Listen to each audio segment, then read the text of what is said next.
मेरा नाम साइबोर्ग है। मैं आधा इंसान हूँ आधा मशीन। मेरी ताकत तुम्हारी कल्पना से भी परे है। साधारण हमले मुझे छू भी नहीं सकते। मेरे शरीर का कोई भी हिस्सा पल भर में घातक हथियार में बदल सकता है। जब मेरे थ्रस्टर चालू होते हैं तो मैं आसमान में फाइटर जेट की तरह उड़ जाता हूँ। लेकिन मेरी सबसे बड़ी ताकत है मेरा दिमाग, जो कभी नहीं सोता। मैं कभी भी पृथ्वी के किसी भी नेटवर्क से जुड़ सकता हूँ, दुनिया के हर कोने पर नजर रख सकता हूँ और सिर्फ एक सोच से पूरे ग्रह की हर हथियार प्रणाली को नियंत्रित कर सकता हूँ। लेकिन कौन जानता था कि मैं कभी सिर्फ एक साधारण बच्चा था जिसे फुटबॉल पसंद था, जब तक उस रात मेरी माँ और मैं एक कार दुर्घटना में नहीं फंस गए। वहीं पर मेरी माँ की मौत हो गई और मैं मुश्किल से जिंदा बचा था। मेरे पिता दोनों को खोने का गम सहन नहीं कर सके। उन्होंने मुझे अपनी लैब में वापस लाया और मदर बॉक्स की शक्ति के साथ उन्नत तकनीक का इस्तेमाल करके मेरा शरीर फिर से बनाया।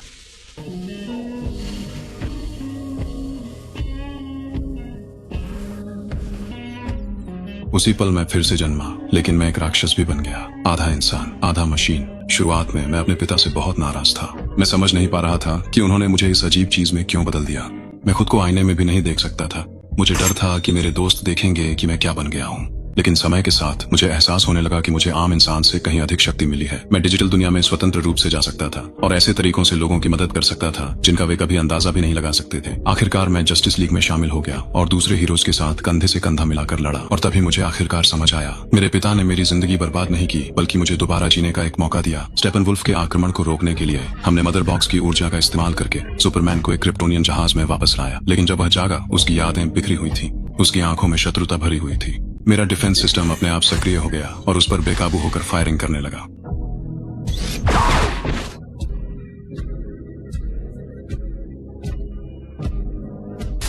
मैं उसकी मार को रोक पाया, पर मुझे कई मीटर पीछे फेंक दिया। जब हालात सबसे खराब लग रहे थे, सुपरमैन की गर्लफ्रेंड लोइस आ गई। उसकी मौजूदगी ने उसे शांत कर दिया। जब उसने उसे अपनी बाहों में लिया तो उसकी सारी यादें वापस लौट आईं। फिर उसने वह काला सूट पहना जो पुनर्जन्म का प्रतीक है, आसमान में उड़ गया, सूरज की रोशनी में नहाया और अपनी असली शक्ति वापस पा ली। जब हम स्टेपनवुल्फ का सामना कर रहे थे, वंडर वुमन और एक्वामैन भी उसका मुकाबला नहीं कर पाए। वह मुड़ा और सीधे मेरी ओर आ गया। डार्क साइड के लिए ही। जैसे ही मुझे लगा कि अब मेरा अंत निश्चित है, सुपरमैन ठीक मेरे सामने आ गया।